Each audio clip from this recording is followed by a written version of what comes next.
Good morning. Welcome to subramani.com. This is about doctors and the kind of risk that doctors take, and to me it is mind numbing. When you start your practice, you're doing well, there are some opportunities which come your way for investing which you should completely ignore unless you understand the risk. So let me start by giving you some examples.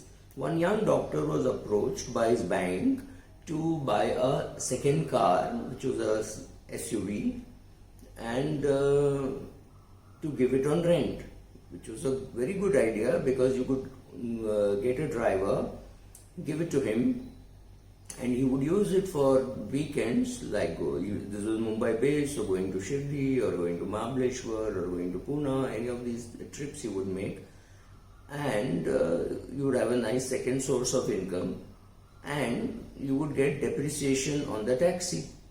Works well, sounds smart.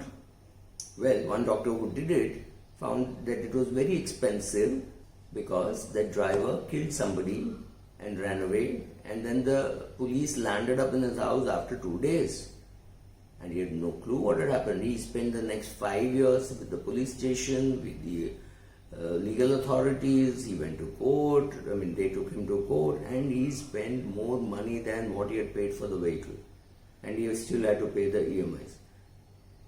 Second doctor got into a deal with a builder classmate. Builder died. He had issued checks all over the place. That was a mess, and it took her, hold your breath, 10 years to get out of that mess, right? Luckily, husband was earning very well. He was a super specialist. He knew a lot of people. Her own practice went for a toss for 10 years. If you are a young doctor supporting your family, or about to start your family, you have parents to support, you cannot afford 10 years of non-earning from your age of 38 till your age of 48, which is the peak earning time for a doctor, right? You cannot afford that. The third I have seen is in most families, the doctor is a person who is doing well in the whole family or in the extended family also. So the first thing when somebody wants a bank loan is to say, for bank guarantee, why don't you go to the doctor? And there are doctors who will sign the bank guarantee and wear it like a badge of honor.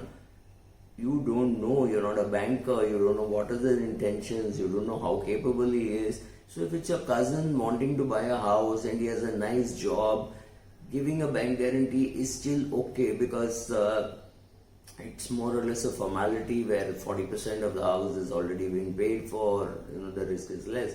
But if you have a cousin who is not well educated, who is doing some business and he needs a bank guarantee, it could be a complete disaster to your life, right? Having heard these stories, let me tell you what all you should do. When somebody comes to you with a business proposal, ask them some simple things. How much does it pay? Now, what you can get in a State Bank of India fixed deposit is something like 7%.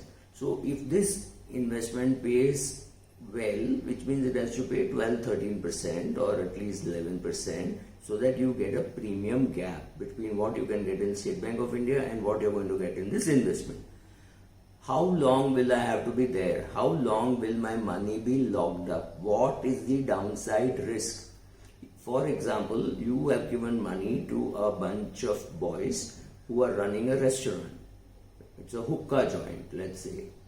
They have not taken the necessary fire precautions, and therefore there is a fire, and the municipality is now prosecuting you. You are the owner. You may have given it on rent, but the owner gets prosecuted, right? Understand the risks in these things. How long will I have to be there? How liquid is it? You have put money in a debt fund, and suddenly you find that there is a clampdown and the mutual fund is saying you cannot withdraw it for 2 years. Will this hurt you? Will this bother you? Or will it just say, okay, I'll hold on for 2 years because it's not a core amount in my life, right? You need to know all these things before you invest. I'll ask another simple question. If I were to give you a fee and ask you whether this is a good deal, what would your answer be?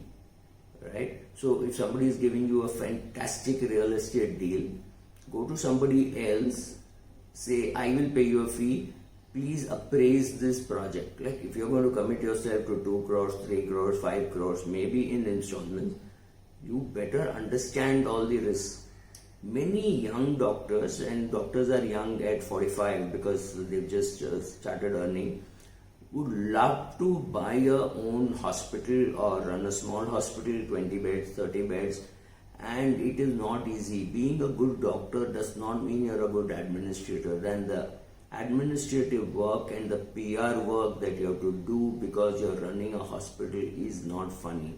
It takes a toll on your practice itself.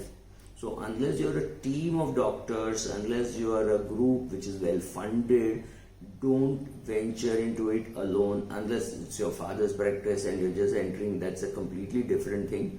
But if you are setting up on your own at the age of 45, please understand all the risks associated even in your own field, which is setting up a hospital.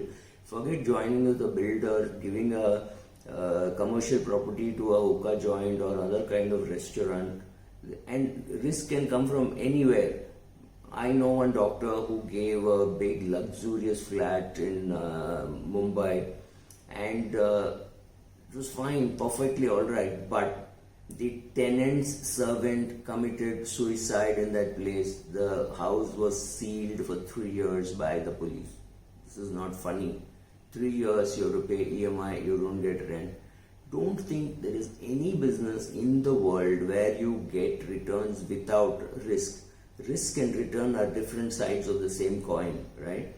First, understand the risk, then returns will follow. If you chase returns, risk will follow. If you don't understand, say no. Thank you.